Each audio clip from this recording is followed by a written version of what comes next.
Focus on Headline.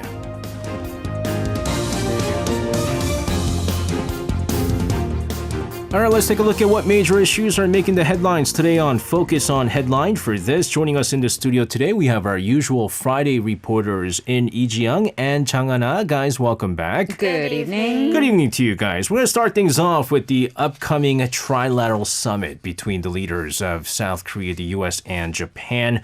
Of course, President Yoon Suk-yeol, following his three-day mourning of his late father, he did depart for the United States, and he arrived on U.S. Thursday local time for this very summit. Tell us about his schedule going forward here. Hannah, you're going to start us off. Sure. Now, Yoon is scheduled to make a final review of preparations for the summit, and he will travel to Camp David on Friday morning for the trilateral summit with the U.S. and Japan, followed by a luncheon and a joint press conference. Now, Camp David is where President Joe Biden hosted Yoon and Prime Minister Fumio Kishida, and it has offered every president since Franklin Roosevelt an opportunity for solitude and tranquility, and it is also well known as an ideal place to work and host foreign leaders. Now, there is a separate U.S.-South Korea and South Korea-Japan summit. These are also scheduled alongside the trilateral summit, and until late afternoon, all diplomatic events will take place at Camp David. Now, Yoon is scheduled to fly home the same day he completes his diplomatic schedule, and it will be a 4-day trip if he arrives in South Korea in the early morning hours after midnight on the 20th. Now, this is the first time a foreign head of state has visited Camp David since 2015, and it is the first time a South Korean president has visited since former President Lee Myung-bak in 2008. Now, this is also the first time that a trilateral summit will be held exclusively between the three countries. And meanwhile, U.S. President Joe Biden sent a message of condolences to South Korean President Yoon Suk-yeol, who was visiting the U.S. for the trilateral summit on Thursday. Now, flowers were delivered to Yoon, and the two leaders are also expected to speak over the phone. That's right. Once again, that message of condolence over the death of his late father, Yoon Suk-yeol. But again, for our listeners out there, although this summit will take place over the weekend, Korea time, and we are not going to be on air. I believe Arirang News is going to be covering this extensively, and for us, we will cover it on Monday, as we're going to be talking to an expert in regards to the outcome. The consensus is there's going to be a number of, announcements being made following this trilateral summit there. With that in mind, other news, the UN Security Council, as we talked about last week, we briefly talked about this earlier this week as well. They've decided to turn their attention to North Korea's human rights situation after a notable 6-year gap. Now, again, it's the UN Security Council. Now, the UN has talked about North Korea human rights issues in the past, but the UN Security Council obviously more towards security and often talk about North Korea when it comes to missile provocations. But the thing is, a lot of nations do see human rights issues crucial to international security, but obviously not everyone is going to be in agreement in regards to this. Ji-young, you're going to walk us through the very meeting that took place on Thursday local time. Yes. Now, the Security Council chamber on Thursday was a focal point of tensions and disagreements, of course, as you mentioned, SJ, over North Korea's human rights record were touched upon this meeting.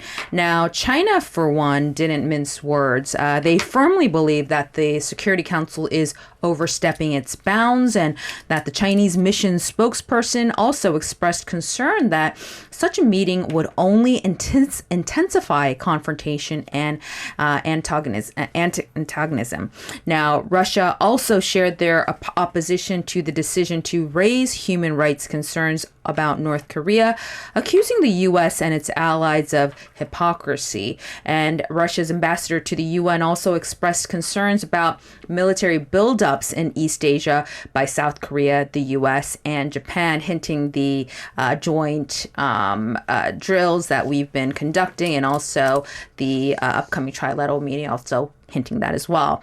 Now, it's not a surprise that North Korea decided not to attend the meeting, of course. Now, their Vice Foreign Minister Kim Sung-yeol, however, took a strong stance, even calling the entire meeting despicable. However, South Korea and the U.S. stood firm, arguing for the importance of addressing human rights as a key component of international security.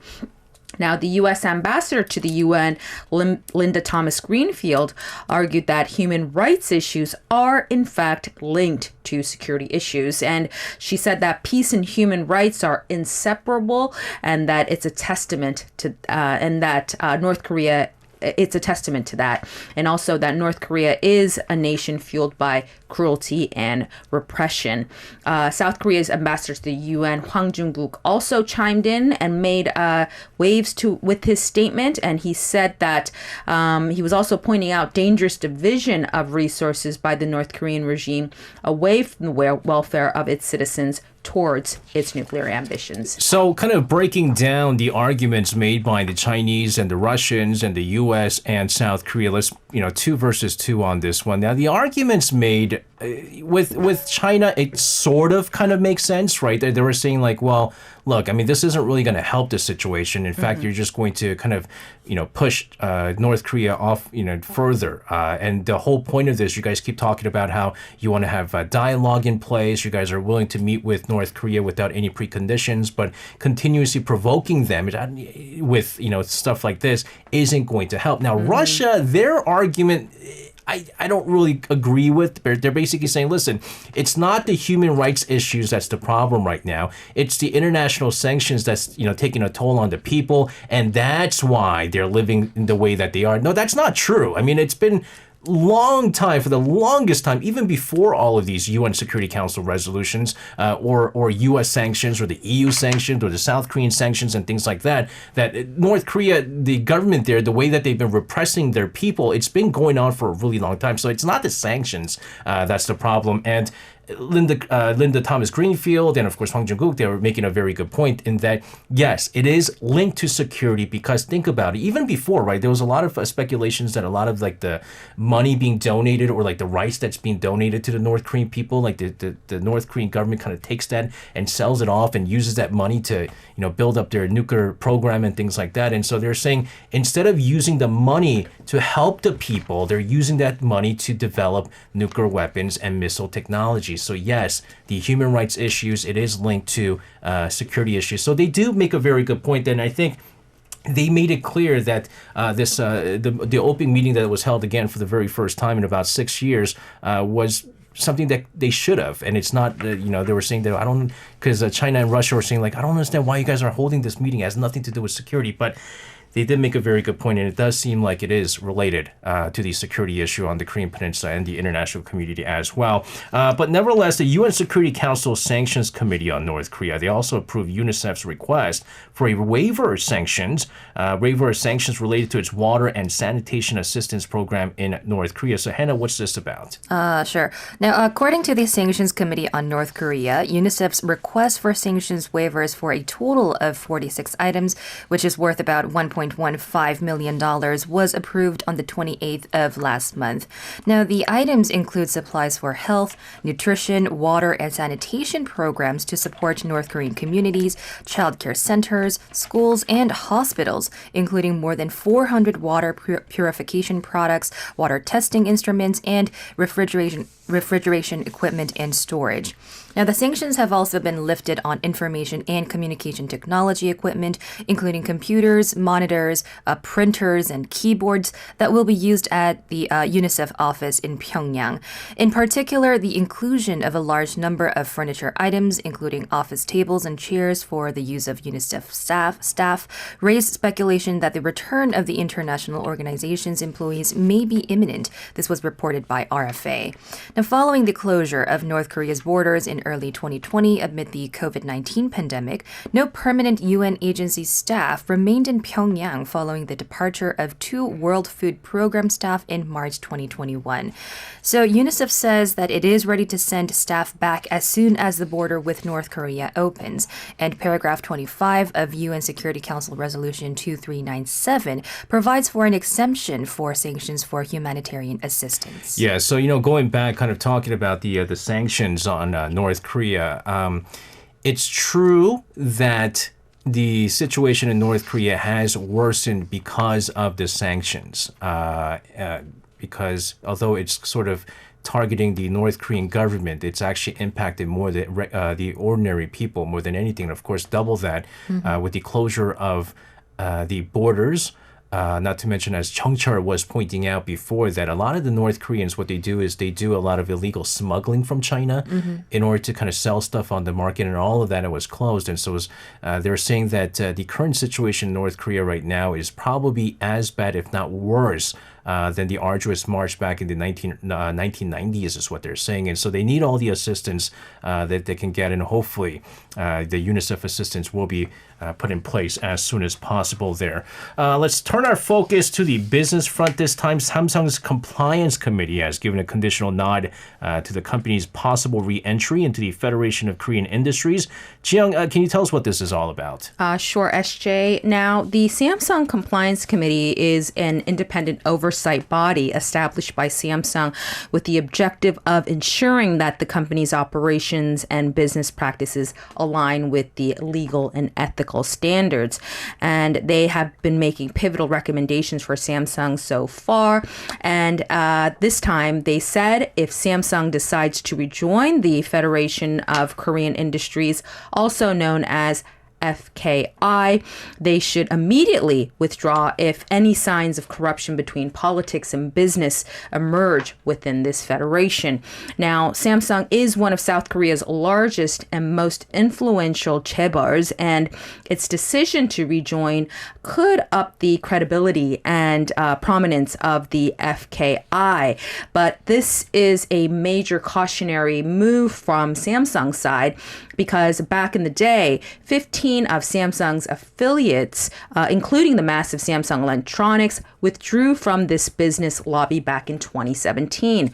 Now, the reason behind their decision to leave was at that time, the FKI was deeply embroiled in a corruption scandal surrounding the former President Park Geun-hye. Okay, so what's the likelihood then of Samsung rejoining the FKI? And if they do so, what will this mean for the business landscape? Well, to answer your first question on the likelihood of Samsung rejoining FKI is that it's actually still up in the air. The Samsung Compliance Committee actually expressed their worries, especially about whether the FKI can truly break away from political corruption. And they've given FKI credit for their efforts to, of course, reshape themselves, but they're really in the early process. And there's a trust gap that is kind of hard to ignore at the moment. And the other thing is that the repercussions of this decision could impact other major Korean conglomerates as well, because it's just not all about Samsung. Other heavy hitters like SK Group and Hyundai and LG Group are all speeding up discussions about also potentially rejoining as well. And with Samsung setting this precedent, their decisions could follow a similar pattern. Now, if Samsung goes back in the FKI, the organization could have a stronger voice in influencing economic and industrial policies in South Korea. And Samsung's, of course, extensive interest in various sectors from electronics to finance and heavy industry mean it has a lot of stake in many policy areas. So in essence, Samsung rejoining FKI would not just be a simple membership decision. It would be a move with multifaceted implications affecting various spheres of business, politics, and also in the society of Korea. Now, as for FKI, they're actually gearing up for a significant assembly on the 22nd of this month. They're actually considering a rebrand to the Korean Business Association, and they're also thinking about bringing Korea Economic Research Institute into the fold. And if these major companies don't voice their opposition, they'll find themselves part of this revamped entity by default. Again, I guess the decision hasn't been made just yet, and so we'll keep a close tab on what happens, because it does seem like it's going to really change the business landscape there. In the meantime, the government has decided to extend the current fuel tax cut for another 2 months until the end of October. Thank goodness. And this is to ease the burden on the public, because international oil prices have begun to rise significantly over the past few weeks. Hannah, tell us more about this. Right. I think this is all going to be a good news for all car owners, including myself. It's still expensive. I mean, it's crazy. I mean, every week, every day I do check the fuel prices and it's going crazy. So on Thursday, the Ministry of Economy and Finance finalized and announced its plan to extend the current fuel tax cut by 2 months. And this will extend the tax cut to October 31st, which was originally set to end this month. Now, the current gasoline tax is 615 won per liter, which is about 205 won per liter, lower than the pre-cut rate of 821. Now, if you drive 40 kilometers per day in a car that gets 10 kilometers per gallon, that is about $25,000 less per month in gas. Now, the government cut the gasoline fuel tax to a record 37%, which is 516 won per liter. And this is in the second half of last year, before partially rolling back to the 25% on January 1st this year. Now, the government initially considered reducing the fuel tax cut in light of the tax revenue situation, but as international oil prices began to rise again in August, it opted to extend the existing cut once again. However, the government believes that the current oil price increase will not last for a long time, so the extension period is only for 2 months now.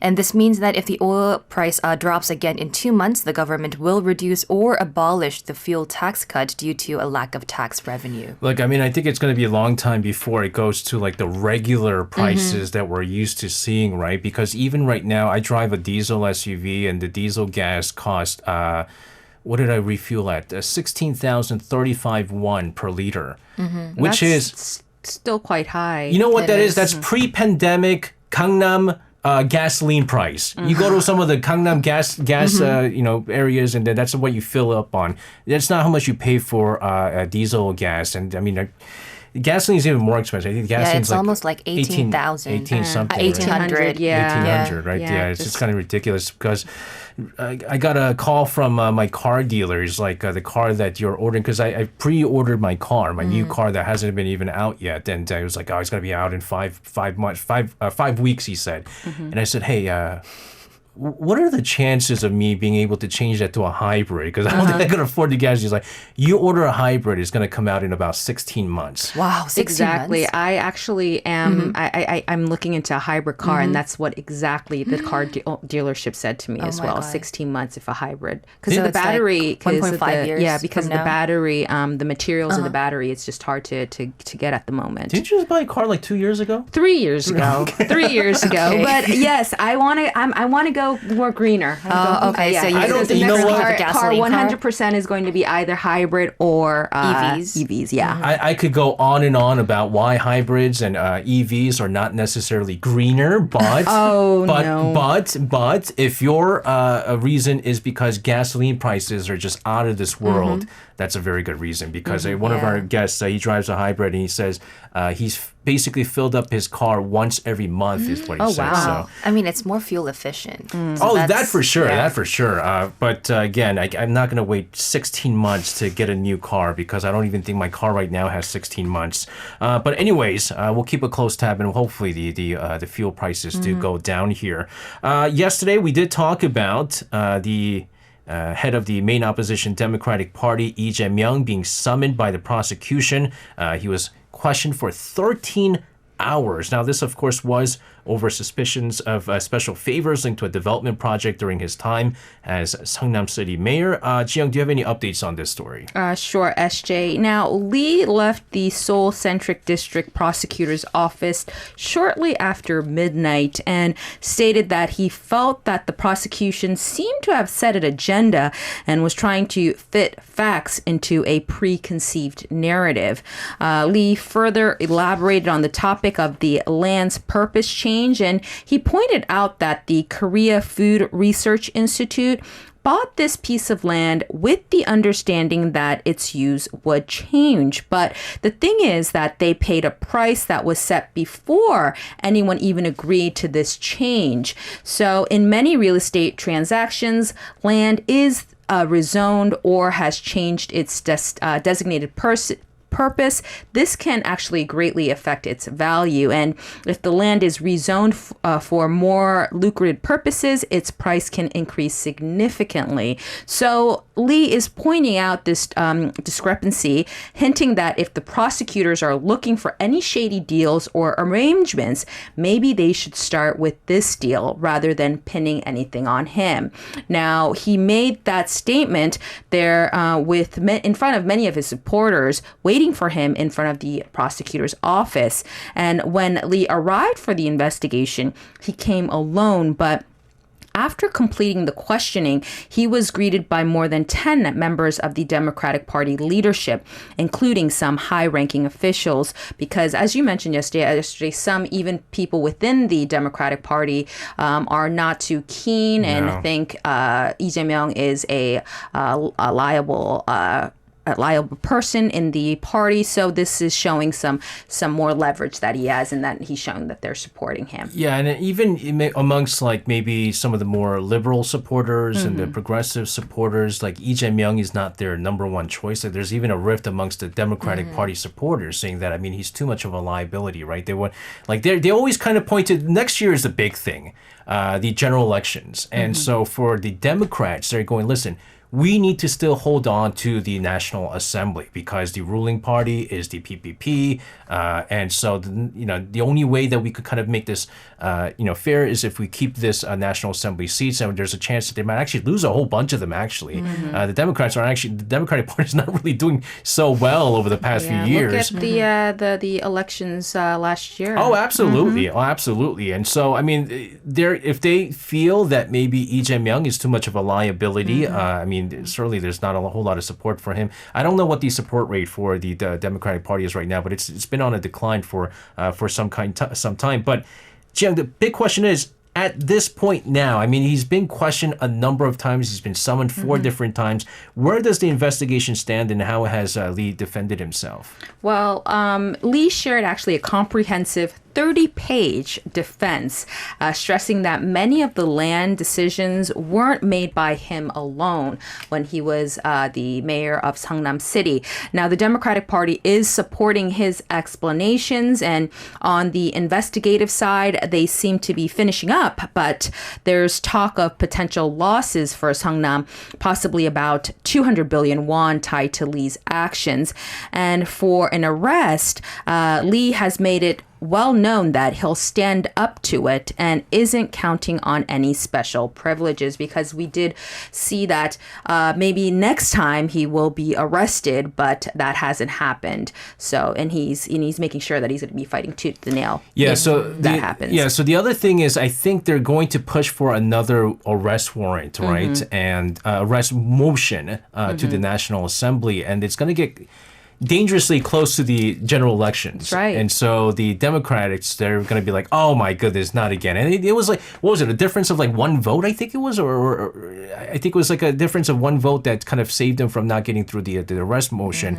But inching closer to the general election, if they again feel like he is a liability, I mean, there might be more votes against him even amongst the Democrats, and it might fall through. But the interesting thing here has been that he has been, again, summoned 4 times, and he's been doing a great job defending himself. Like, he has like a 30-page defense paper. That's actually the smallest. I think this is the shortest defense paper that he's provided so far.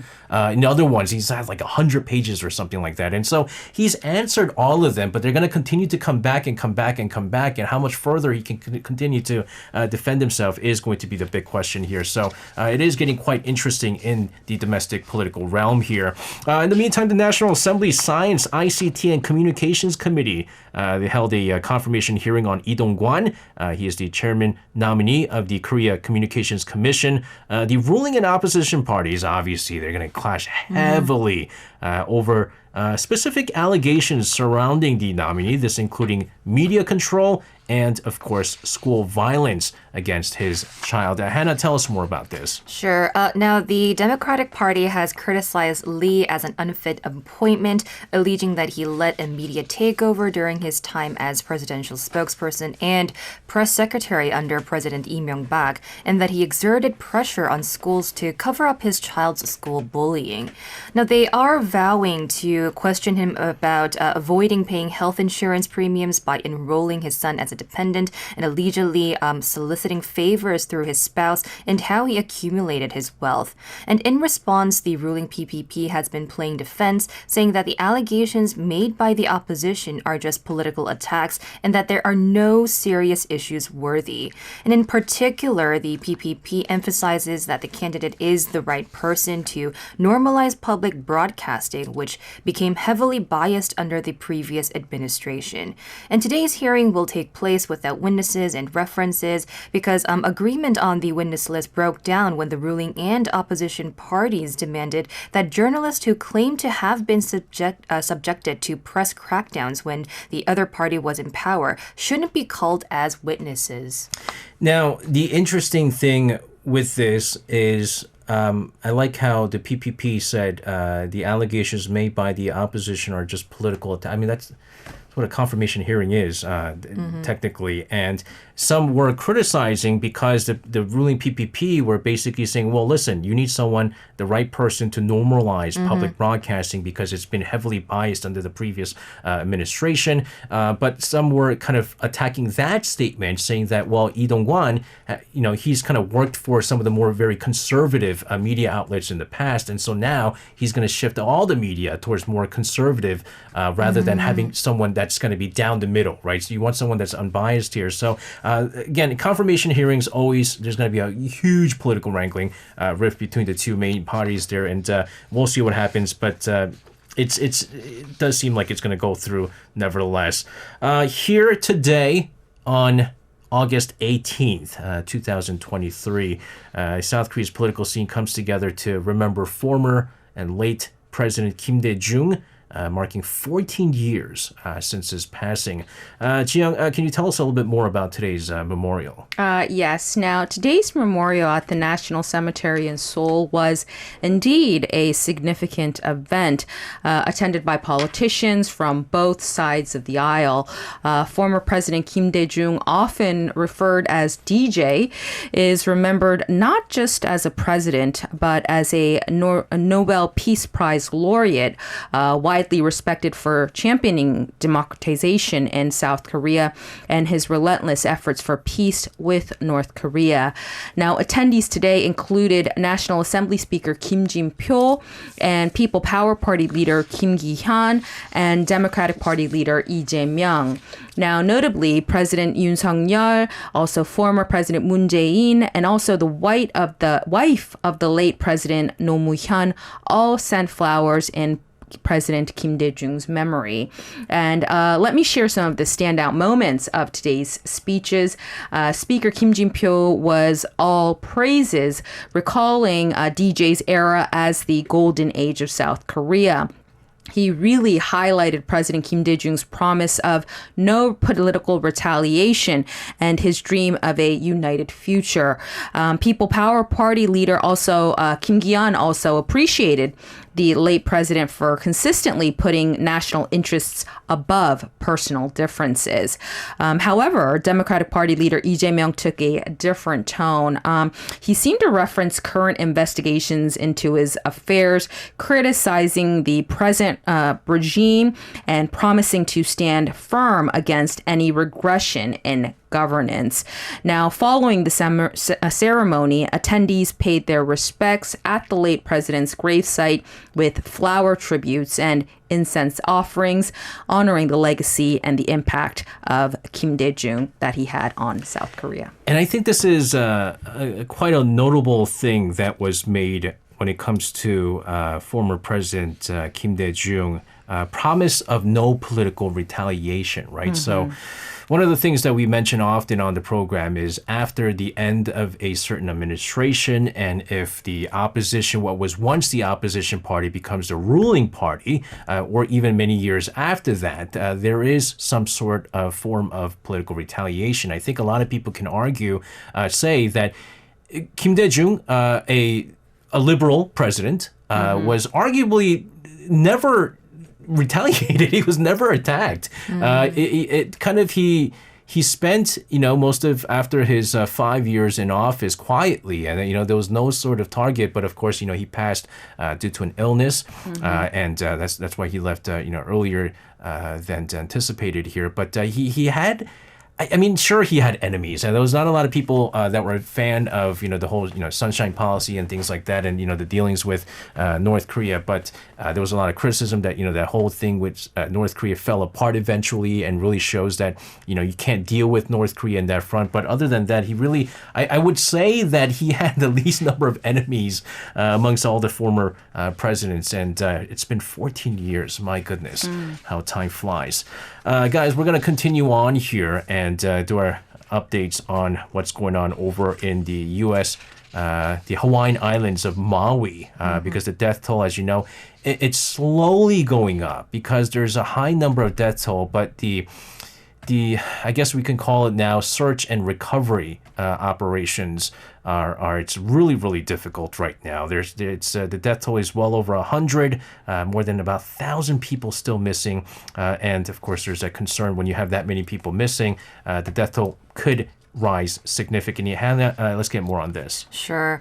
Now, as you've mentioned, there is a total about 111 people who have been confirmed dead by local authorities so far in the wildfires that broke out over the past 8 days. Now, this reportedly includes children as well, and only fewer than 10 of these deaths have been identified.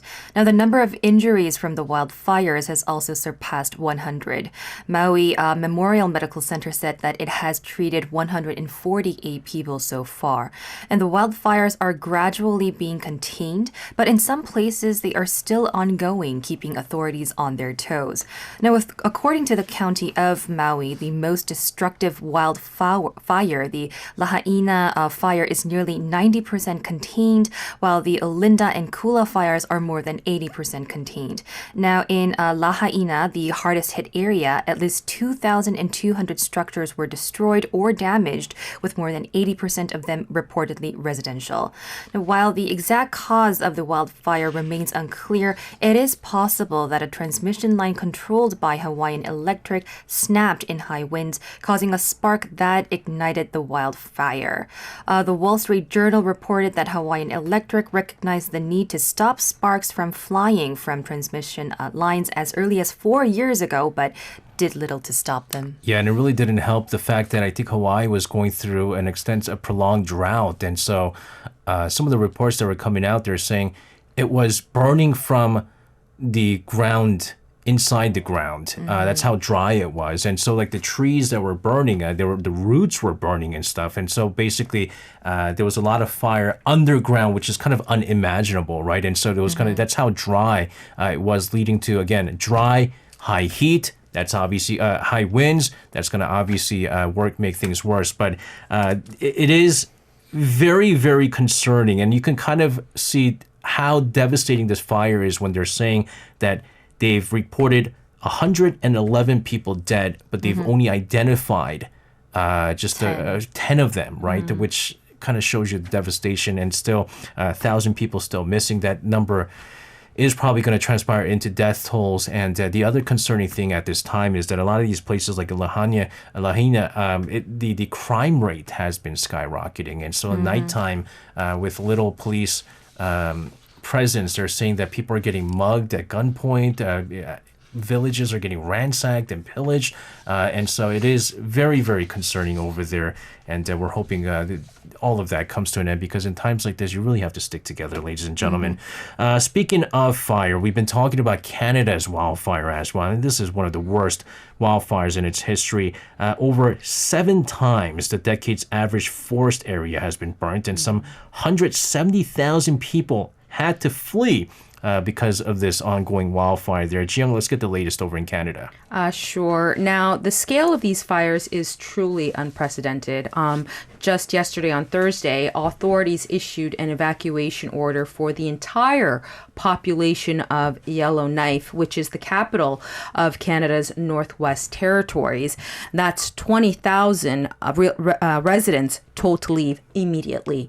Yellowknife isn't alone. Also, major areas across across Canada are under evacuation as well. For Yellowknife, they've been told to head to Alberta, either by car or flight.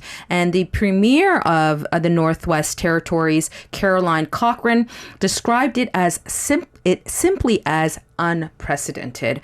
Canada's Prime Minister Justin Trudeau is convening an emergency meeting, and it's not just also Canada feeling this fire. Smoke's also drifting into the U.S., also impacting air quality like places in the Midwest. Now, environmental scientists believe that climate change leading to persistent drought and other extreme weather events has increased both the frequency and severity of disasters like these wildfires. So both scientists and firefighters are sounding the alarm, saying that the Canadian forests are turning into tinderboxes, just waiting to ignite under the right conditions.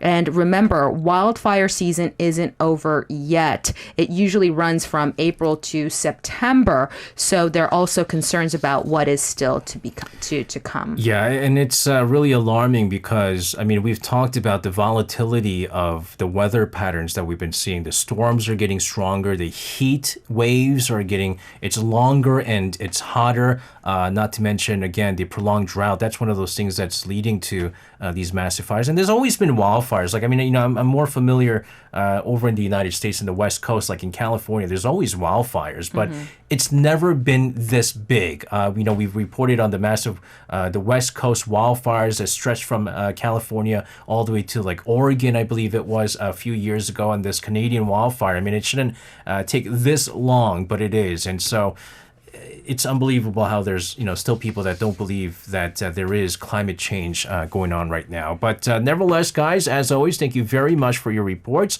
Have a safe weekend, and we'll see you guys again. Thank you. You can listen to Korea Now with me, SJ Lee, by downloading the Arirang Radio application, or tune in online by visiting www.arirangradio.com. So make sure you tune in Mondays through Fridays, 6 p.m. to 8 p.m. Korea time.